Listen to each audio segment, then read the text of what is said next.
పూరా లోకల్. ప్రపంచవ్యాప్తంగా ముస్లింలు క్రిస్టియన్లు చూసుకుంటే వాళ్ళది అసలు సనాతన ధర్మం తర్వాతనే వాళ్ళ ధర్మాలు పుట్టినాయని శాస్త్రాలు చెప్తున్నాయి. మరి మీరు ఇటు మైనారిటీస్ అసలైన హిందువులు అంటున్నారు, మరి వాళ్ళదే ఎక్కువ జనాభా అంటున్నారు. అట్లా చూస్తే వాళ్ళదే ఎక్కువ వేల సంవత్సరాల క్రితం వాళ్ళ చరిత్రనే కలిగి ఉండాలి కదా మీరు చెప్పిన దాని ప్రకారం. అంటే ఒకటి మతాలు అనేటివి ఏమైనాయంటే ఈ అబ్రహామిక్ మతాలు అంటారు. అంటే అబ్రహం ద్వారా వచ్చిన మతాలు ఇవన్నీ కూడా. అది క్రైస్తవులైనా ఇస్లాం అయినా అబ్రహామిక్ మతాలు ఇవన్నీ కూడా. ఇంకోటి హీబ్రూ జాతి ఏది యూదులు ముగ్గురు అక్కడి నుంచి వచ్చారు. అంటే ఇవి సనాతన ధర్మం కానీ ముందా తర్వాత ఇవి అబ్రహామిక్ వచ్చినాయి.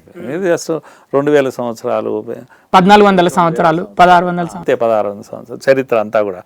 అయితే ఇవన్నీ కూడా సామ్రాజ్యవాద మతాలు ఇవన్నీ కూడా. అంటే వ్యాప్తి చెందాలి కనుక కన్వర్షన్స్ ద్వారా వ్యాప్తి చెందడము క్రిస్టియానిటీ చేసింది. కత్తి ద్వారా యుద్ధాల ద్వారా ఒక్కొక్క దేశాన్ని జయించి అక్కడ మతాలు మార్చేసి ఇస్లాం స్ప్రెడ్ అయింది.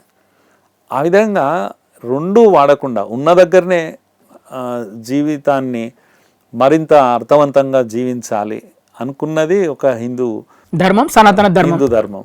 యూదులు కూడా అట్లనే ఉన్నారు. యూదులు కూడా స్ప్రెడ్ కాలేదు. వాళ్ళు అక్కడనే ఇజ్రాయిల్ దగ్గర ఉన్నారు కదా యూదులు, వాళ్ళు కూడా ఎక్కడ స్ప్రెడ్ కాలేదు. వాళ్ళు అట్లనే ఉండిపోయారు. క్రిస్టియానిటీ వాళ్ళేమో మత మార్పిడి వల్ల ఒక తెలియని యుద్ధం చేస్తున్నారని మీ మాటల్లో అర్థమవుతుంది. ఇస్లామిక్ వాళ్ళు కత్తితోటి యుద్ధం చేసి రాజ్యాలు ఆక్రమించుకున్నారు అని అన్నారు.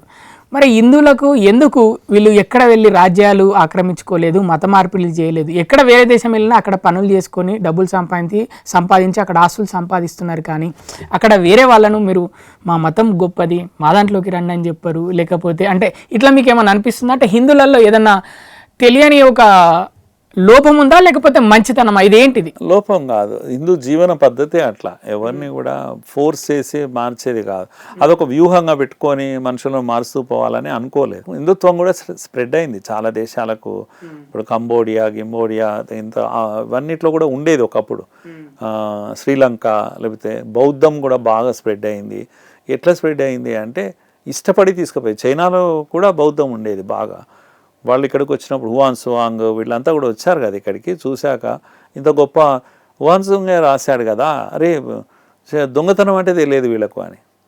అంటే వీళ్ళ వాల్యూస్ జీవితంలో అదేదో దేశమే గంగా బైతి అనే ఒక సినిమాలో హీరో చెప్తాను అంటారు, అరే దొంగల ఏరియాకు పోతాడు వాడు, దొంగను కాపాడుతాడు తానే, వాడికి బుల్లెట్ తగిలి కాపాడితే వాళ్ళు అంతా మిగతా దొంగలు అనుమానిస్తారు పోలీసు ఉండొచ్చు అది ఇది అని.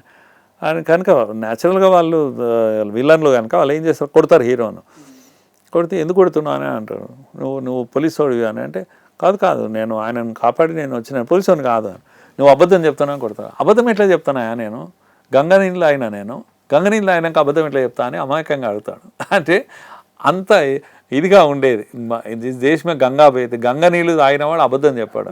అంటే ఇటువంటి వాల్యూస్ ఈ సొసైటీ పెంచి పోషించింది. కానీ వేరే వాళ్ళని ఆక్రమించాలి, స్ప్రెడ్ కావాలి, అది సనాతనం ఎన్నడూ చెప్పలేదు. అది అందుకే కదా ఈ ఎందుకు మరి వసుదైక కుటుంబకం అన్నది, గ్లోబ్ ఈజ్ ఏ ఫ్యామిలీ దాని అర్థం కదా. మనంతా ఒకటే కుటుంబం, ఒకే దేవుడి యొక్క సృష్టి. ఇవన్నీ ఒక బ్రాడ్ థింకింగ్. అది ఇటువంటి చింతన ఇంకెక్కడ లేదు అసలు. టాలరెన్స్ అని అంటే టాలరెన్స్ ఏంది అని అంటాడు వివేకానందుడు. భరించడం ఏంది, ఇంకొక మతాన్ని భరించాలి, మనం భరించడం ఏంది, మేము వెల్కమ్ చేస్తామని చెప్పాడు.